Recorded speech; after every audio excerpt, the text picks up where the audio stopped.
Welcome to Valhalla Conversations, episode 15, part 2. If you have yet to watch part 1, I encourage you to please go find it in either my YouTube channel or my Spotify channel, wherever you're watching or listening today. But if you have indeed watched part 1, then welcome back to Valhalla, and we continue our fascinating discussion with special guests Luca Panaro and Emma Thompson on the topic of Vikings in games and Norse games. We hope you enjoy the conversation.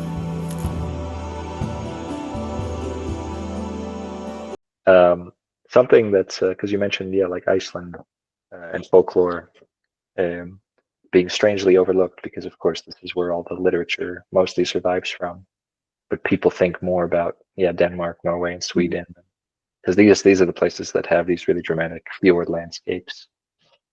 And we have fjords in Iceland. They're just not very steep and impressive, sort of, with these huge cliffs like in Norway especially, but they're still very beautiful.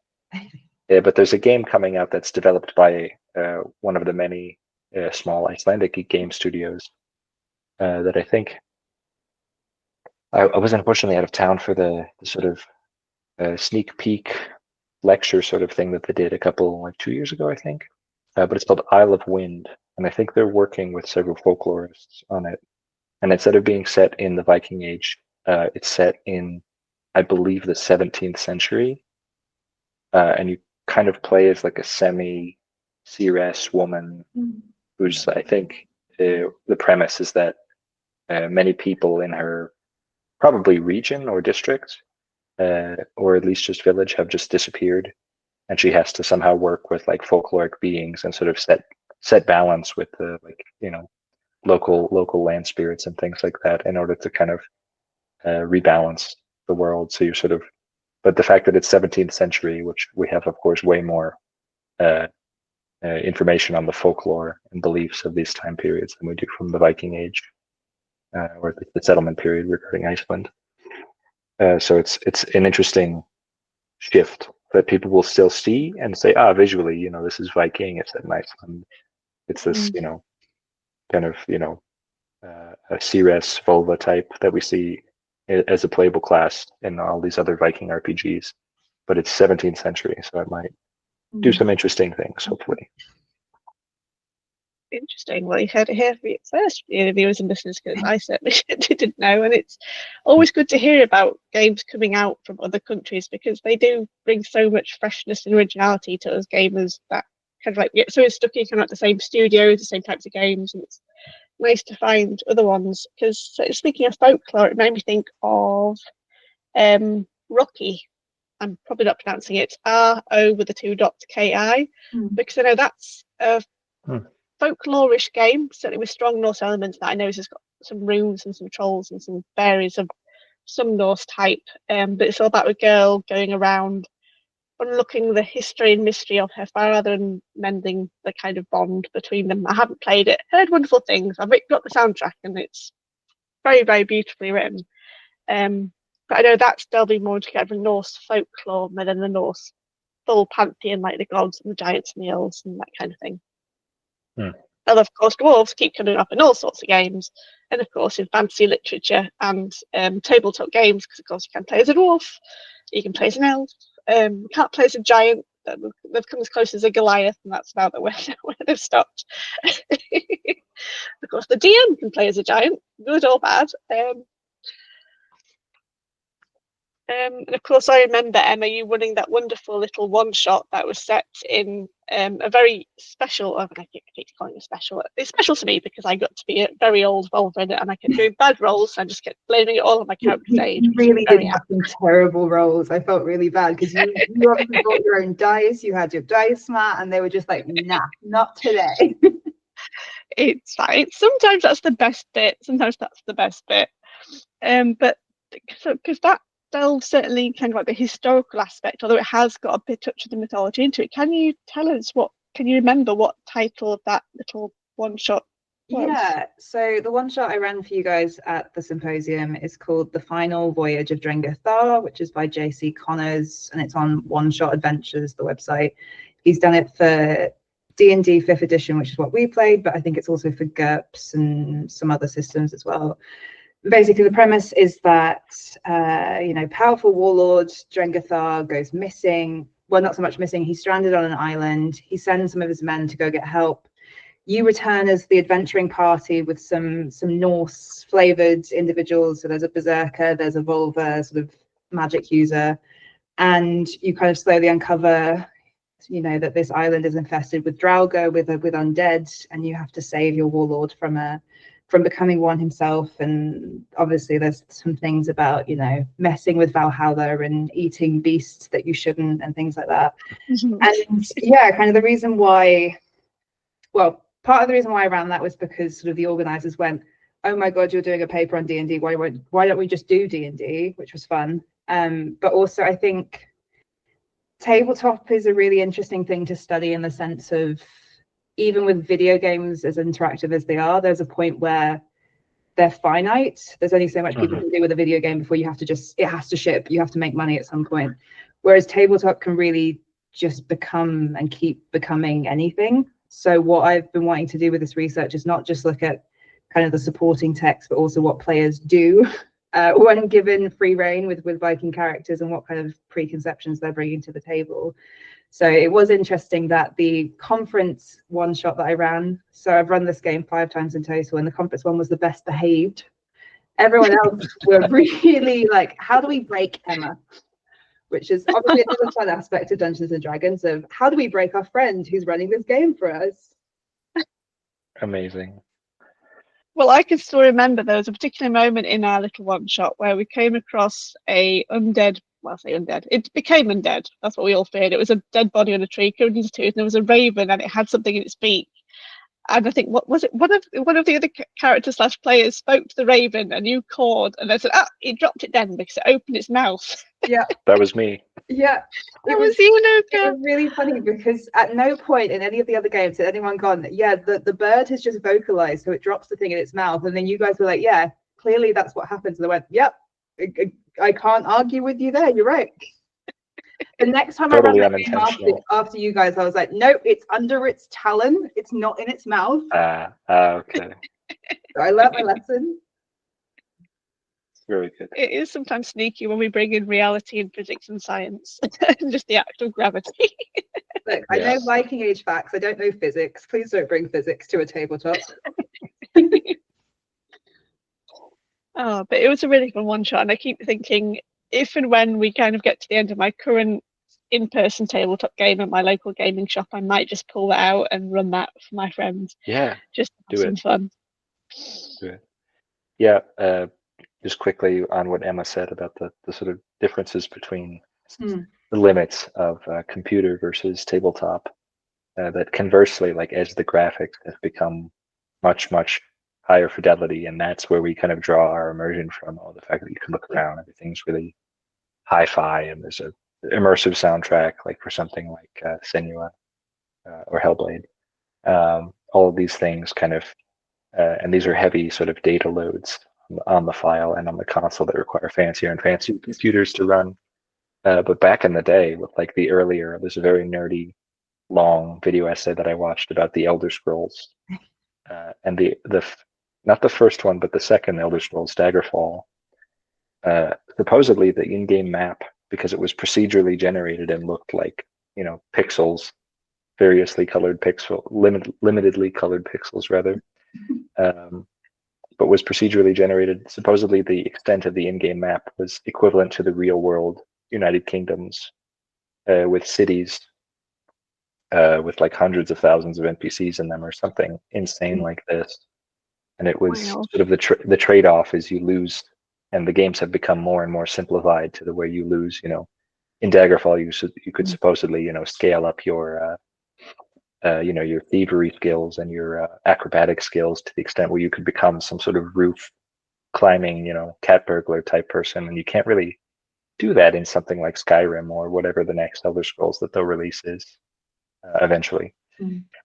These sort of the more freedom. Free aspects of that you have in D&D have been scaled back as graphical fidelity has become the sort of mainstay of the RPG genre. So you can still, You can't talk to a bird and make it drop a key. That's not designed. And even when it's designed, you can still somehow make the DM. You can convince the DM. You cannot convince a computer. But you're right. Yeah, That's certainly an interesting point, because it makes me think to Assassin's Creed Valhalla, where it always irks me that you can ride across half the country in about 10 minutes. It's too small. And of course, to touch on our earlier topic about Vikings and always being in cold places, they have, of course, read the north of England cold. It's winter, and yet in the rest of the land it's spring or summer. And I'm like, how? That does not geographically, climatically happen. It just doesn't. But I guess it's almost echoing kind of like the Game of Thrones and kind of like the North and the Wall and all the ice people. And that's where they come from. Yeah. What's quite interesting though, thinking about what you're saying about crossing England in sort of no amount of time whatsoever, is in Dungeons and Dragons, for example, in the handbook, it sort of tells you this is how many miles a horse can do a day before you might need to roll for exhaustion because you're pushing the horse too hard.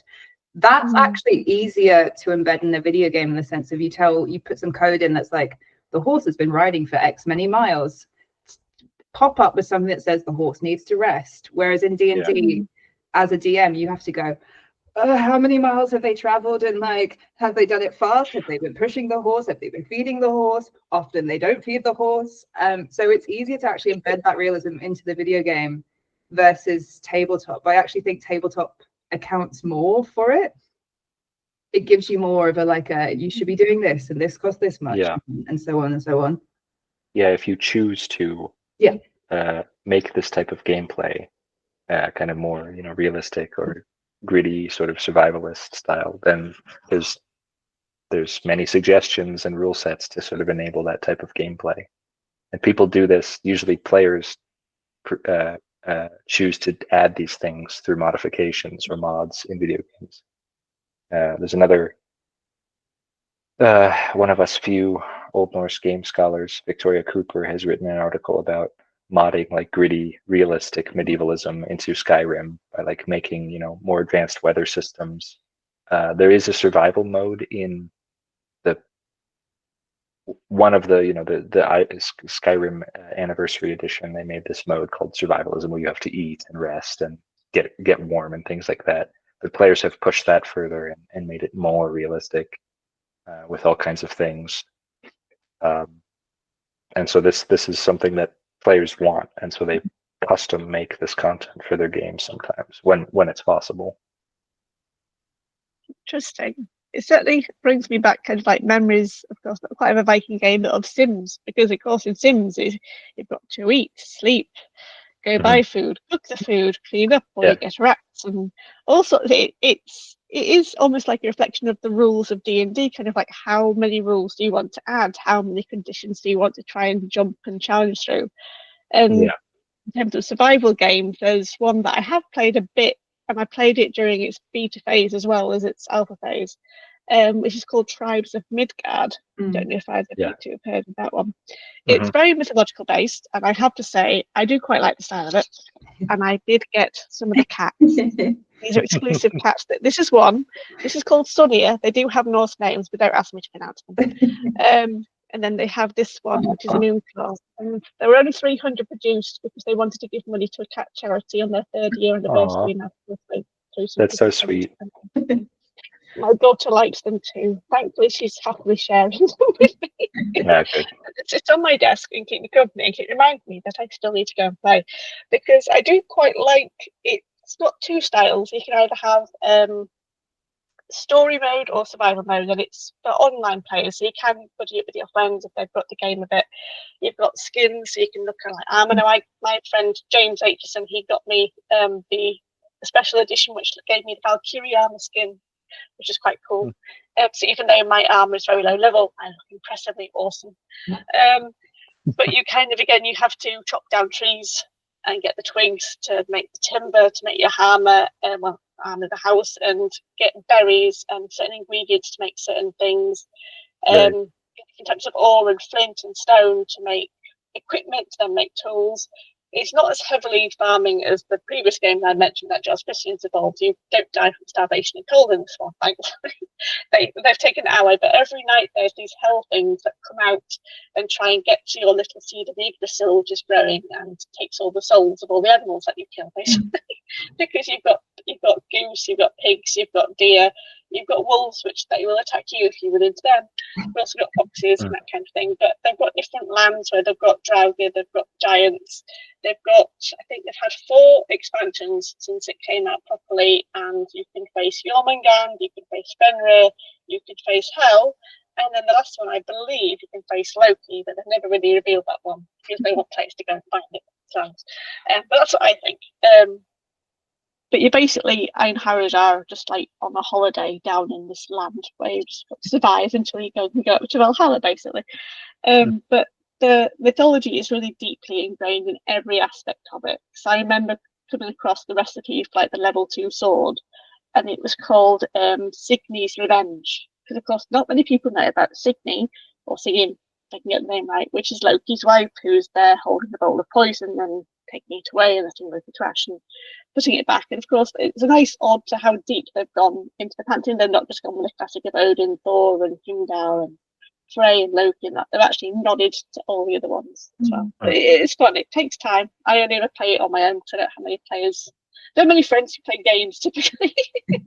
So I'm often on solo games usually. So I am on the solo survival mode, which is where kind of like the days are longer and the nights are slightly shorter, but you've got no impending threat. Whereas if you're in story mode, the hell thing kind of like gets stronger as you get stronger, and then you've got to go and expand and find the bosses and get the loot and treasure. It was interesting. It's a fun little game to play. Hard one on your own, but it's fun. Norse Fell, a Canadian studio, I think, because I know they do a lot of their posts in French as well. So I'm assuming Canadian. I could be wrong. So yeah, so that's a nice one. And as you can tell, I kind of bought in because I got the mention. But what other games? In terms of kind of like touching off computer games for a bit, I've certainly got a couple of Norse tabletop games. One I've got is called, I think it's called Raven's Race, and it's a kind of I love that one. It's so like simple and cute, and yeah, it's a very good one. I feel that you're about to explain it, so I will let you.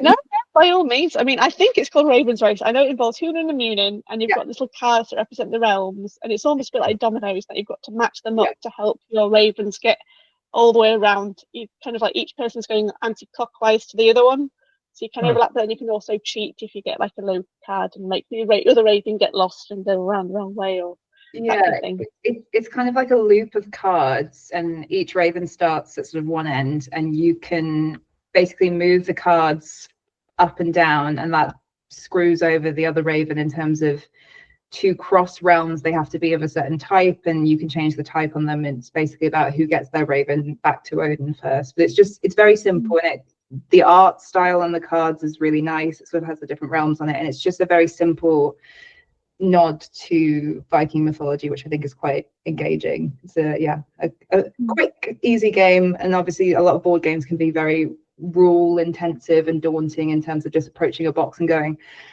we need to spend an hour before we can even play the game. So I think it's quite a good way to come into it. I certainly going back at least 9 years now, back before pandemic was even a blip on the horizon. And when I had some more local D&D friends, when we couldn't play a D&D game, we'd often play other games instead if like one player was missing.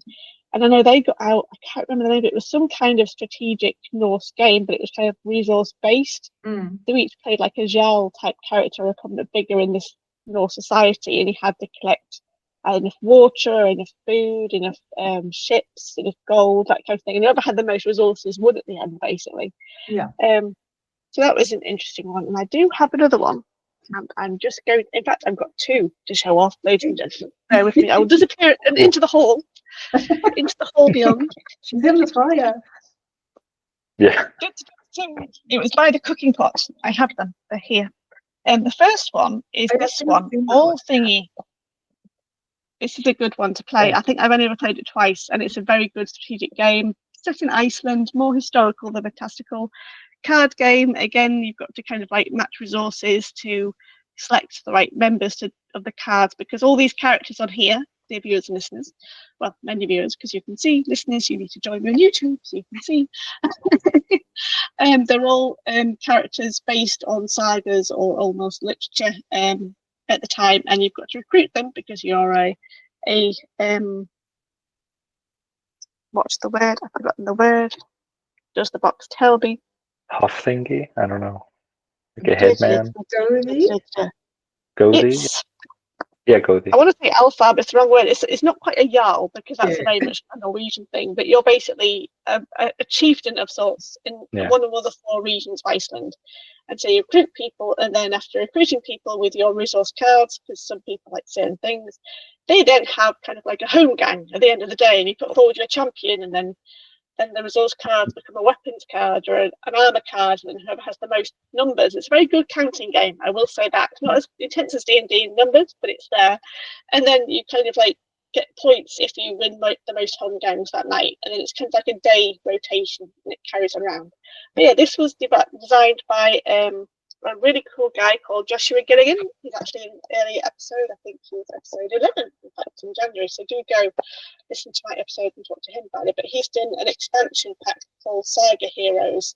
Again, I haven't played that pack yet, but it basically is another supplement of characters to go with the Althingi One Will Rise card game. So do recommend go find that at Outland Entertainment. That's where you can get this beauty. And then this one is still in its cellophane, ladies and gentlemen, because I've not even opened it yet. This is what I treated to myself at Jorvik Festival this year. It's Viking Raders, because it's got an award. I thought, well, it must be a good game if it's got an award. And this simply says on the back, you are a merciless Viking chief on a mission to get the biggest navy, the largest clan, and the most loot. So again, I'm thinking resource management and collection. With those raiding, plundering, and interference from the Norse gods, always a bonus. And you will feel totally Viking-y from the first draw until long after the final backstabbing and bloodthirsty move. Well, I am hooked already. I just need someone to play it with. You all need to move nearer to me. You're all moving too far away. So I don't know if either of you two have come across those 2 games or heard them, played them. If not, don't worry. Yeah, I'd heard of Althingi, but no, I hadn't. And maybe I've seen Viking Raiders, but no, not played them. I think we kind of touched upon this with board games and probably tabletop role playing as well. Video games have kind of got tutorials down to an art at this point. Like, so many video games have done tutorials. They know exactly how you're supposed to get the player onto things. Board game rules can be really, really dense. And I know so many people who go to these board game cafes and they will just pick the same board games up again because they know how to play, and it just saves your time. So it looks to me like Viking Raiders is the kind of game that sort of makes it as simple to get into as possible. I imagine Althingi is maybe a bit denser on the rule set, but it's interesting, I guess, in terms of the tabletop stuff, being role-playing or board games, how much pressure there is on whoever is the designated rules lawyer to kind of adequately draw people in, compared to a video game, which is programmed and has loads of people kind of giving feedback on how to engage the player. Yeah, when I was in New York visiting after the last IMC, I think I went 2 years ago. Oh Lord, we did stop in like a kind of pop culture game store, and there was this. I think it's this game. I've looked it up, called Vedr, and it's spelled with just a D instead of an F. But it's I think it was this one. It was either this or something called Reykholt or something. It's just something very Icelandic. But this description is very amusing. That Icelanders have always been obsessed with the weather, including today. So it's entirely around kind of mixing Viking and modern Icelandic preoccupations with the weather into some kind of board games, though. But I always see these really interesting ones that pick up very niche Norse words or topics. And I'm always fascinated by the spelling too. That's one of my weird foci, I guess, like with the one you just showed us, Becky, Althingi, the fact that it's Althingi with the I, but a TH, and it's like, well, they have to have the TH because otherwise people will say Althingi when they have a thought. But then most people know what the all thing is if you're sort of an aficionado of Viking stuff. But they might necessarily understand why there's an I tacked on at the end. So the kind of mix of types of pressures when it comes to like using words and names and things like that is always very interesting to me. You might like to look up a campaign source book called When the Wolf Comes by Mr. Ian Stewart Sharp, aka, as I call him, Mr. Vikingverse, because his brain is enormous on this subject. Okay. Because it's basically Vikings in space, in a very futuristic, doomed, as if the Vikings, as if I say the Vikings, I'm doing it myself, as if the Scandinavian people basically invented everything that disregard kind of like the Far East, the West, us in Europe. They did everything. They made science, they made medicine, they made technology, and Odin just gave them the winning card every time, basically. He's just defying the norms. And so in this alternate universe, everything is deeply Norse. And how he says a lot of the words, I can't get over, I can't pronounce them. I had the honour and privilege and shame, in a way, of being on his actual play podcast called Vikings and Valkyries. My character kind of died. That's all I'm going to say, because spoilers, because there's 22 episodes out there. Please do go listen to it. It's a lot of fun, but nearly every episode has a character death. That's what I will say. As his tagline goes, don't get too attached to the characters at the table. But that is deeply Norse. A lot of his linguistics is really, I think it definitely honours, if not reflects, Old Norse really well. I know I tried to recruit Emma to get on the podcast, but things are busy in your life, and that's understandable. It's understandable. I can barely schedule my own D&D. Oh, don't talk to me about scheduling of D&D, because I've had not one but 2 D&D games cancelled this week because of scheduling issues. And as we call them, scheduling gremlins, they get everywhere. I think we just all need to have dedicated hour of almost like worship. We just all have an hour of D&D every week. But that one is good if you're interested in Old Norse linguistics and games. And of course, that is taking Vikings, both the history and the mythology, completely beyond in different angles to being either mythological or historical. But I know he is revising When the Wolf Comes to make kind of like almost a sequel expansion. I can't for the life of me, and I apologise, Ian, please forgive me, remember the title of it. He did announce it when I interviewed him back in March, so please go watch that early episode. But he's, instead of setting it in its futuristic context, he's bringing it back into the historical, and he's not setting it in Europe, he's not setting it in Scandinavia, not even in Iceland, not even in Greenland and Newfoundland. He's setting it in Constantinople, or otherwise known as Midgard to the Vikings. And that's a really interesting place to put them. And thankfully, when he reveals the cover on the episode, there are no horned helmets in sight. It's happy.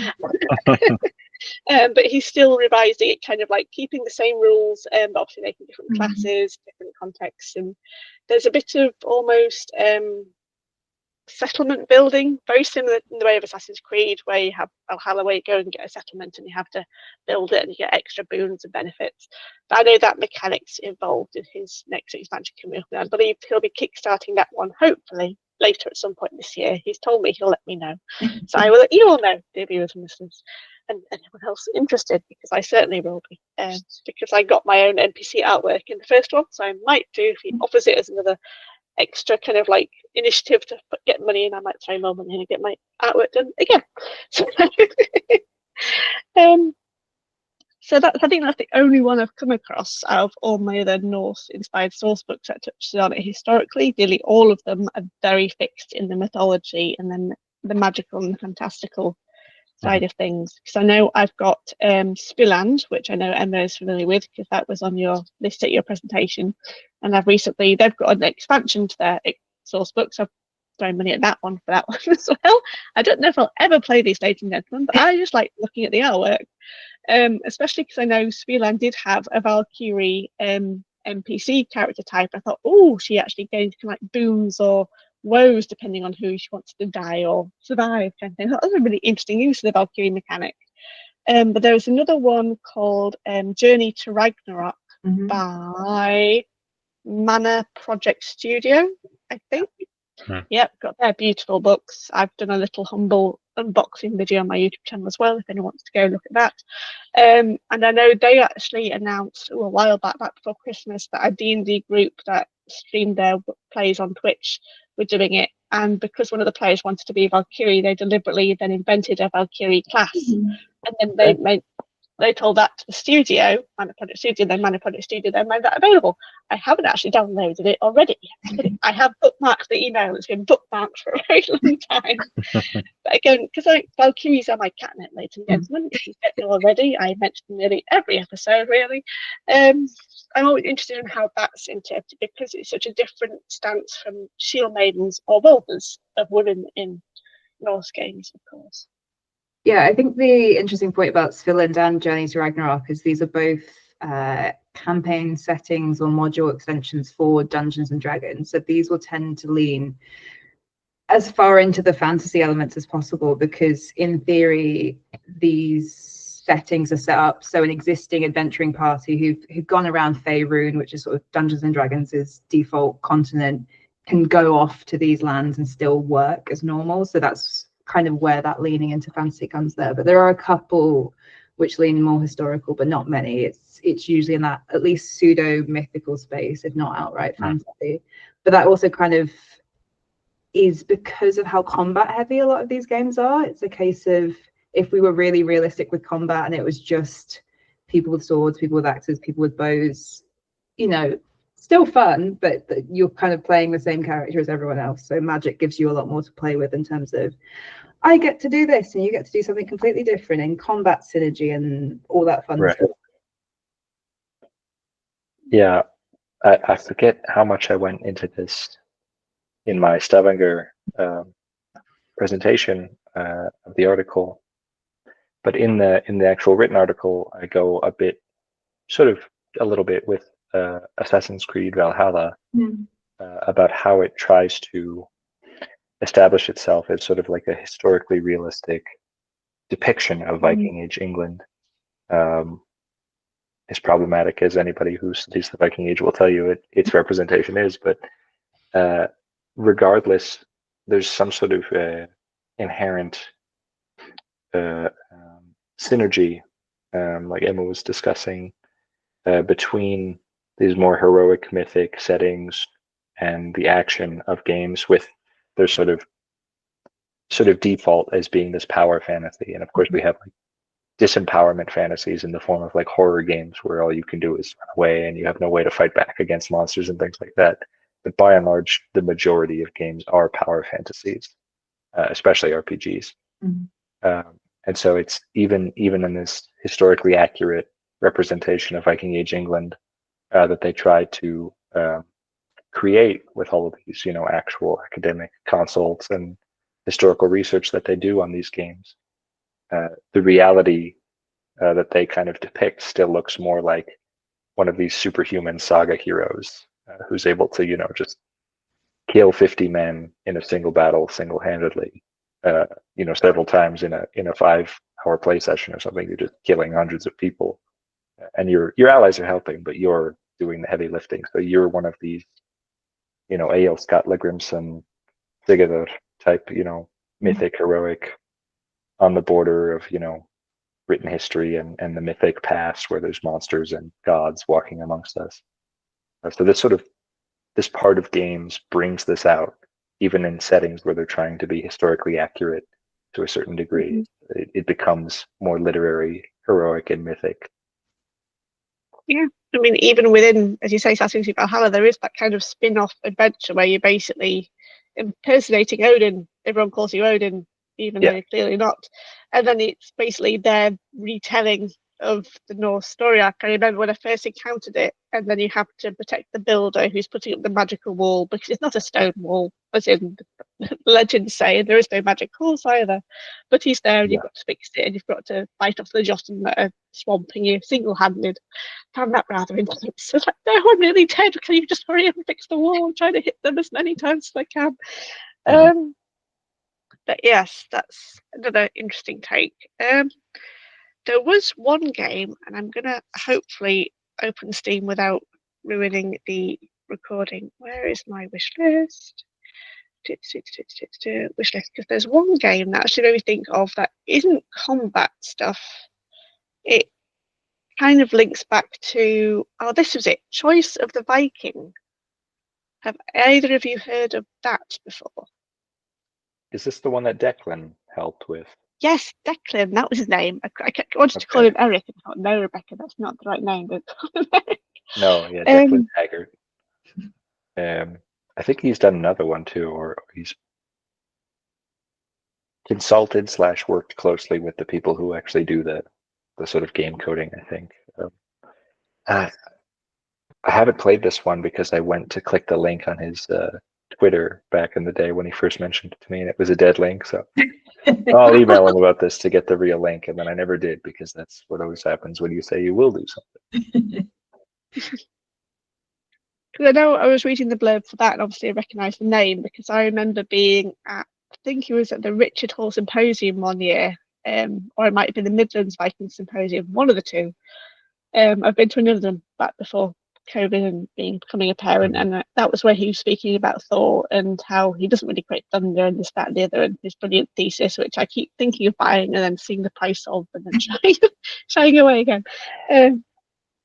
So yes, but it's a really interesting topic. But I remember reading the blurb for that and how it is almost echoes of the text-based games back in the day where you have choices. And I remember looking at the reviews, and some of them are good. There's some that's like, but where are the visuals? Where are the graphics? I didn't want just text. I'm like, did you not read the blurb? It says No. So I keep meaning to try that one as an interesting thing. And I think there was one other game on my wish list which was similar. Right, there's something really amusing about being upset with a text-based game when you didn't read the blurb. Can you read? That's the problem. Yeah. Why isn't it on my? I'm sure it was called Sailing or something like that, and it has a similar premise.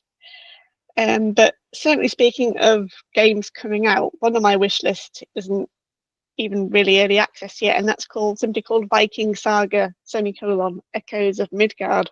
I thought, well, it's got the word Viking in it and Midgard in it, so that's going on my wish list. I do always find it funny how certain words reappear in titles so much. Like it made me laugh when obviously God of War Ragnarok came out, and then Assassin's Creed's like DLC was Assassin's Creed Valhalla Ragnarok, and it's just like, right, yeah, we know what to expect, guys.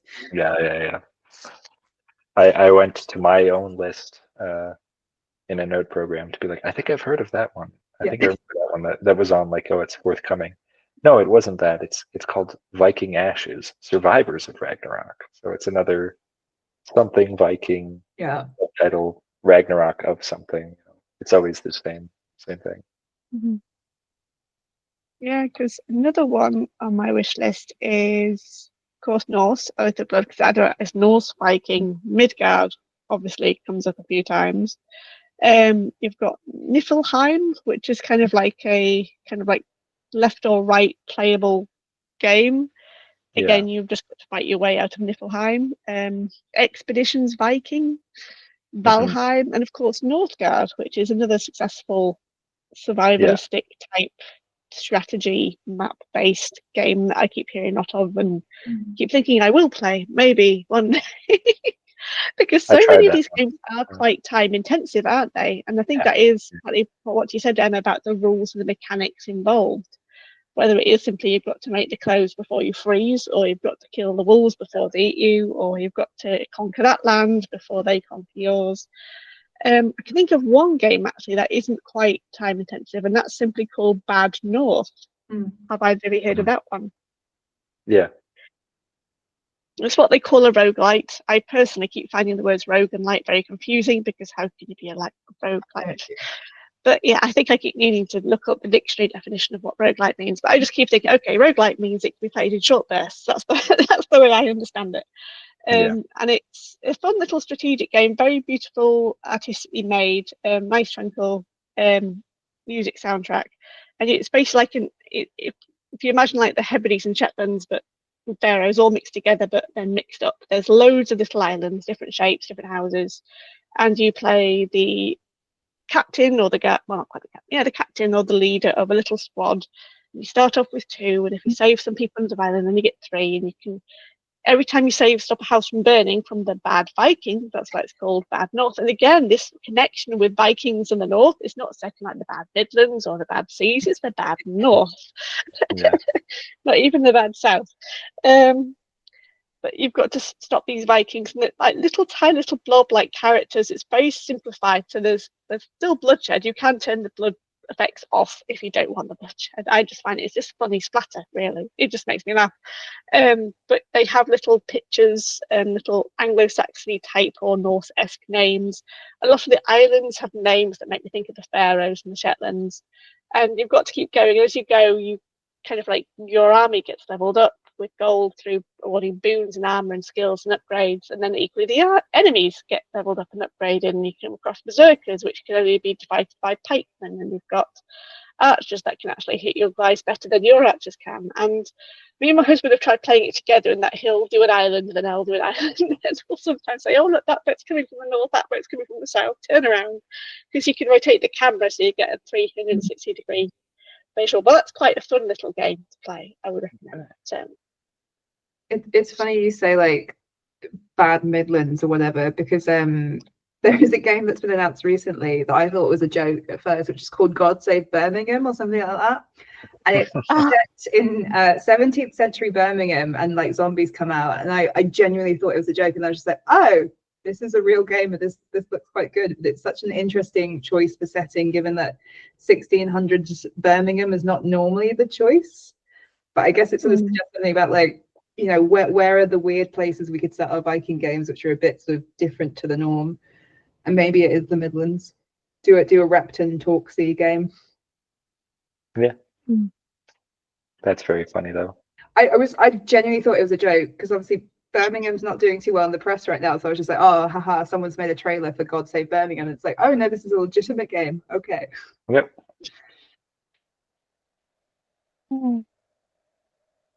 Are there any other games that we haven't talked about that you would recommend or think people might like if they're into Vikings, Norse stuff, mythological or historical, or that you personally just really like and you want to promote? I mean, it would be less about a specific game, I guess, and just, you know, theoretically anyone watching this podcast is at least just interested tangentially in Vikings and the Norse. Yeah, maybe they've just really stumbled afar. Yeah, yeah. But it's one of the really fascinating parts of how Viking stuff ends up in video game worlds and gameplay mechanics, is how it usually ends up totally decontextualized and in really strange places, especially in sci-fi, because of the close-knit history of fantasy and sci-fi, both as literary genres and as mainstays of role-playing games. The two main types, you either have a sci-fi role-playing game or a fantasy role-playing game, or one that blends both elements. So you often find space Vikings, like the type that you were talking about. Stuart Sharp kind of runs the sort of space Viking campaign, but it's usually just one-off references to things like a rocket launcher in Destiny and Destiny 2 that's called Gatlarhorn, the Horn of Heimdall. And I find it quite funny that it's a rocket launcher. Why did they choose this? The horn is loud, and a rocket launcher is probably pretty loud. So maybe that's the extent of it. Or like in a game I used to play a ton of called Warframe, which is probably the least Viking game that you could get. It's robotic space ninjas, basically, running these very fast-paced, shoot 'em up kind of hack and slash combination with, magic in the form of technology type stuff. But you have one of the first Warframes, these kind of robot ninjas that you can control, is called Loki, and he's special. He looks nothing like. He sort of has a pointy head, but that's it. Maybe those are horns. I don't know. But his skill set is based in trickery and deception and stealth. So it's more thematic than it is just Loki from Norse mythology. But it's like, we have like a trickster Loki. Of course. So now there's Loki in space, beating up post-humans and things like that. That's also just triggered a thought for me in terms of, so Final Fantasy VII is not my Final Fantasy. Final Fantasy X is where I'm at, but Final Fantasy VII has a lot of Norse realm names in it. It has a ton of Norse stuff in general in it, actually. I haven't played 7 properly, but I was in a room while someone was playing it, and just the ears poking up, being like, hold on, why is this Final Fantasy game referencing Norse realms all the time? So it is interesting where it crosses over. Yeah, actually, that one's the kind of the heaviest with these references, because, like you said, it's set in the city of Midgard. No D or N, just Midgard. The main character's from a town in the kind of north foggy place called Nibelheim with 2 B's. But things like especially Odin as like a summon, this sort of special ability that you can use every now and then, has been, I think, since Final Fantasy 3 or 4. And he reoccurs very frequently. And Ragnarok is usually a sword that you can get in the game, like a very high level special sword, or it's a sword. But 7 is kind of the heaviest on these references. I'm actually currently co-writing an article on a JRPG that's the Norse influenced, and we're sort of me and my co-writer are trying to puzzle out what's up with Japanese receiving kind of Western fantasy, Western medieval fantasy in general, but the Viking stuff in particular, because it's so popular right now, and they're starting to make more kind of Viking games through the Japanese pop culture lens of anime and manga and JRPG conventions instead of Western RPG conventions. It's a good point, because I remember many months ago sending you a link to a new game that was coming out that looked very distinctly Norse, and then you pointed out that's actually coming from Japan. I'm like, I wouldn't have guessed from the way the characters in the world was depicted. Yeah, because it's so malleable and adaptable. Or was it Japanese? I can't remember the name off the top of my head, because my memory is rubbish. Oh, it's fine. It's in the emails. But yeah, it was interesting, because then you pointed out that they'd used a particular symbol at one point, and you were like, it was a bit questionable. They had a curved swastika on a shield at the very last minute. I was like, they have to sneak it in there. There can't not be some sketchy symbol in these games, I swear. But I think you can customize your shield, but yeah. I mean, I do wonder, kind of like those who are very familiar with runes, both kind of like as a written language, and of course there are many meanings that people kind of associate with them, kind of like how painful they find it when they see runes used in games. That's another common trope that's come along from Norse mythology and Viking culture that's used in games. It's often got a magical connotation. It's never used as everywhere. Yeah, common sense of carving a message into a stone, because that's where they often are found on items and things. Certainly, it's made me think, actually, because before today, I sent you both a link that Beth Sheeder had put on their Instagram account, because they've done something rather uniquely crazy for their next Doom game, which is called Doom Dark Age. Might as well replace the word dark with medieval, but it was also, there was an era known as the Dark Ages, so I think that's what they're leaning into. They've made their own mock version of the Bayeux Tapestry, but about Doom and the Doom Slayer, and I'm like, okay, fair enough, and they've put it up in the Armory in Leeds, of all places. So it doesn't, I must admit, he uses a shield of sorts. It rotates and has daggers and slices up things very nicely, but that's about the main only artifacts I can see that looks anything kind of like medieval or Viking age-ish. But I wouldn't be surprised if there are Norse references in there too, whether it is, as you say, applied to weapons or items or armor upgrades, that kind of thing. Because of course it's set in hell. I don't think that hell is definitely not the Norse hell. It's very much demons and zombies and undead and all sorts of things. Yeah. It's one of those types of games I couldn't play because it's just too violent. Because again, I'd get mobbed. I can't dock Hampton Sludge kind of thing. I can watch my husband play it, but I couldn't. Yeah, I mean, even the previous 2 rebooted Doom games, Doom from 2016, I think, and Doom Eternal, its sequel, I think Dark Ages one is a prequel, which is Yes. why they're going back to the Middle Ages. But even especially Doom Eternal had a lot of dark medieval fantasy aesthetics, where because you're not always just in hell. You're either in space on these alien / heavenly divine planets. You're in hell, or you're in the home planet of these the people who sort of created and trained the Slayer, or these combination like sci-fi order of knights, kind of Spartan society that live in space, and they have extremely advanced technology, but they choose to live in big generic medieval castles, and they use technology, but they choose to use iron gates and things like that. So there's already sort of a heavy blending of dark fantasy medievalism with sci-fi elements in the game. So they're just leaning all the way into that and making a knockoff Bayeux Tapestry thing, which is just really amusing to me. It is. I will try and find the link and put it in the blurb below for any viewers and listeners that don't believe me, but it is real. I don't know if it's still there. I only came across it. It literally popped up through the wonders of the Instagram algorithm.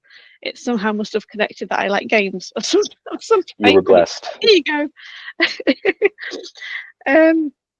But yes, it'll be something interesting to see how well Norse does when that comes out later this year. And of course, I don't think I'm aware of any other computer games certainly touching on the historical aspect of Vikings.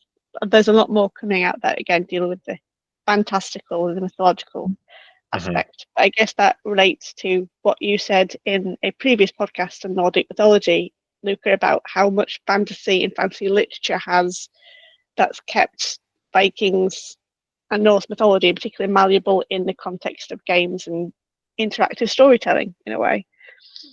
Yeah, it's like I was saying with the sci-fi stuff, it's everywhere in these kind of either discrete elements. I mean, you can already say that there's in Doom the Dark Ages, just quickly, there's a dragon. The Western fantasy dragon is inherently kind of rooted in Old Norse and Old English culture. The greedy kind of gold hoarding dragon is this Northern European dragon. So that's technically a little Norse reference, but it's been refracted and reflected and re-represented and channeled through so many layers of history and intermeeting text that it's lost all of its kind of flavor in this sense. But now it's just kind of part of the stock imagery of especially of dark fantasy with heavy metal soundtracks. We also touched upon this earlier in the sense of the Viking Age in particular, of all of medieval Europe, quotation marks, is probably the most ripe for playing with these fantasy tropes, because we don't have written evidence apart from a few runic sources from the Viking Age proper, like Viking Age Scandinavia. We haven't got writings from. Everything's around it or beyond it. So it really is a blanker canvas to play with in a lot of medieval Europe, so you can fill in those gaps with the fantasy elements. And a lot of the tabletop designers will say as much. They'll say, we stuck to history where we could, but where there are gaps, we're going with the sagas because it's more fun. So that's what a lot of people are playing with there. Definitely. It's certainly something I noticed with, of course, going back to the old one of Assassin's Creed Valhalla, because I really enjoy playing their Discovery Tour, which is their kind of like free expansion. Again, they can call it roguelite or not, because it's got no combat at all. It's basically just like free wandering role play, and you encounter all the different things that they were using for not just the concept art, but for what they then just placed in the game and showing like, oh, we looked at this artifact in this museum in this wonderful country over here, and then we've put it here, and ta-da. And I really kind of like that, because of course it's got that educational angle of kind of like enabling people to see these artifacts that really existed, and that's what they're basing it on, without having to travel around the world and see things. Like I know it's got an amber bead that I think Dr. Kat Jarman bound. I think it was amber bead. I could be wrong. Yeah, it is. You're nodding, Emma, so I'm going to assume I'm right. And I know in terms of runes and Old Norse language, they had an acquaintance of mine called Marja Vakval. I can never get her surname right, but I kind of like always cheer when I see her name on there, kind of thing. Because I know they've gone to reputable people about reputable things, because of course you as historians and those who study the literature and know about what really happened to a degree, because of course we never really know what truly happened and what these people truly thought, can kind of understandably get a bit wrinkled about seeing certain interpretations taken too far, or using the words or the old language or items in the wrong way, kind of thing. I mean, I personally just have a P with Assassin's Creed having to mine with your actual weapon, but that's not. It just takes out the realism of that particular aspect entirely. Even though you do have a blacksmith in your village, so why can't you just hire someone to mine? But anyway, that's something else for Ubisoft Studios to sort out and all that kind of thing. So I guess both as players and as creators, we almost have to have that imaginary fourth wall, have to suspend our disbelief and allow the slightly impossible to happen, because if we don't, then are we limiting or not limiting ourselves in kind of like what we can do? Because I guess it's almost like deciding what rules to have in a game. You have so many rules to allow so much to happen, but then if you don't have this rule, then that won't happen, I suppose. In my very rambling way of saying something sensible. Yeah, I think it is tricky for game designers, for players, for scholars of any kind, whether that be professional or not, in terms of how do you balance all the different concerns of a game while still trying to, I guess, not misconstrue something in a way that's unhelpful or problematic. So what I kind of, I guess, encourage is just going for that historical resonance rather than necessarily outright accuracy. Like, does this feel true, if not necessarily real, in the sense of like, are the elements there, and just approaching things from a historically expansive mindset rather than historically limiting. So obviously Viking gender is a really hot topic, and we can prescribe a lot of rules on that. We can say like you can't play a woman in games and things like that, but actually let's kind of explore what you can do as those sort of people and in those spaces. It's very true. Certainly, it makes me think back to the way Disney have kind of put that little blurb in front of some of their films now, especially kind of like with Peter Pan, saying this film depicts certain views of a certain type of person, and we just, we're in the 21st century now, we don't hold those views anymore, but this was made back then, and so please just forgive them and move on, because we can't go back and challenge and correct them. It's why I sometimes get a bit puzzled as to why some people want some of their old Dahl books to be rewritten, because some language he uses might be found as insulting now. But I'm thinking, well, they were read for generations. If they haven't been found insulting then, is it us that's changed compared to the medium, or is it the medium that's now had a perspective change, I suppose? But then that's back on us. But I guess it's interesting to see in terms of how gameplay works and representation of, not just like, as I mentioned, about women, either shield maidens or all of us. Because quite often everyone wants to be the fighter, they want to be the strong type, they want to be the one going around wielding a shield and an axe and raiding a longship. Well, not raiding a longship, well, you could do, I suppose. Sailing on a longship and that kind of thing. They don't want to miss out on the big actions and the imagery that we have associated with Vikings. But yeah, so I think we're going to have to wrap it up, because I know I've been talking to you both for a very long time. Because it's very late at the time of this recording, dear viewers and listeners, and I know these guys, at least certainly I do, I will want some sleep at some point. But I hope you've both enjoyed this really insightful conversation. I think we've touched on all sorts, so much, and the conversation's had a lovely natural meander and flow on all these topics. So I thank you very much for your time, guys. Thank you. Thank you. Yeah, thanks. If anyone viewing or listening wants to check out what you're studying or researching, is there anywhere they can go? Have you got any articles, works that you can point them to, or just direct you to follow them on socials, etc.? Emma? Yeah, I'm trying to remember what my handles are on various places. So I'm still on Twitter/X at EMLTHOM, but I'm otherwise RK Emma on Blue Sky and Instagram. So ARCHA and then Emma. And then, yeah, in terms of things coming up, I'm back on Nordic Mythology podcast next month, sometime or the month after, and there are a few of those kicking around as well. But yeah, stuff in pipeline will emerge on the platforms as and when they do. Very good. Yeah, I am on Twitter at at Luca A Panaro. I don't really post there much. I should do more.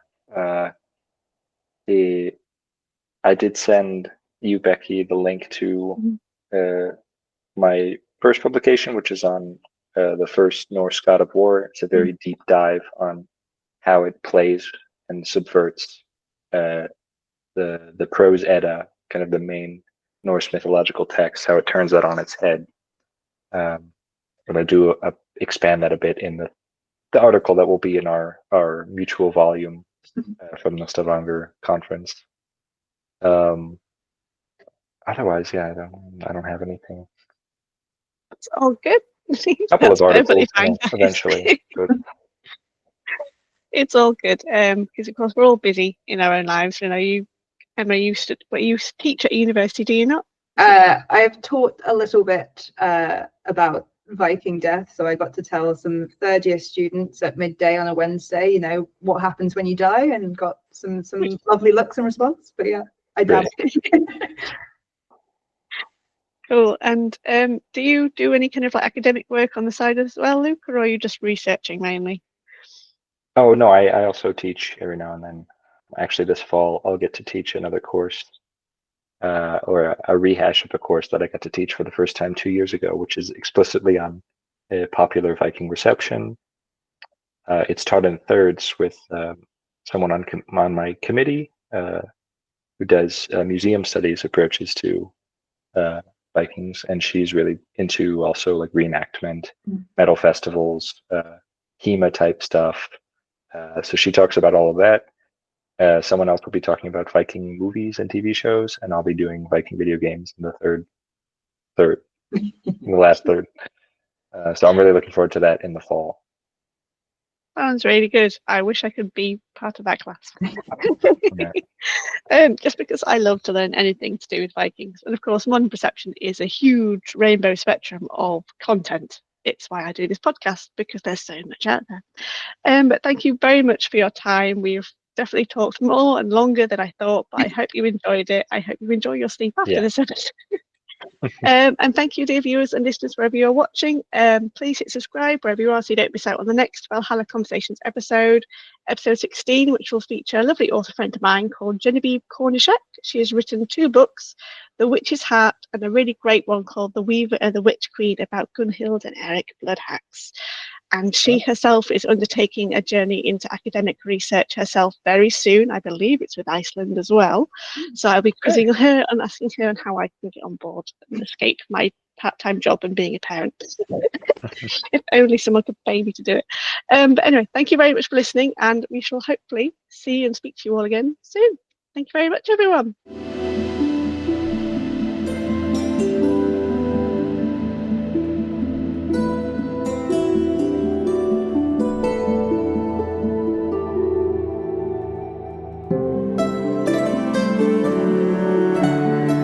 Thank you very much for listening to this episode. I hope you enjoyed the discussions between my special guests and myself. Please do check out the episode blurb for links to their works and websites. If you liked this episode, let me know by giving it a thumbs up. Let me know if you learned something new in the comments. And of course, click subscribe to Valhalla Conversations wherever you are listening or watching. This podcast can be watched on YouTube and YouTube Music, and it can also be listened to on Spotify, Amazon Music, Podcast Index, and on rss.com. We hope you can join us in Valhalla again soon for more conversations.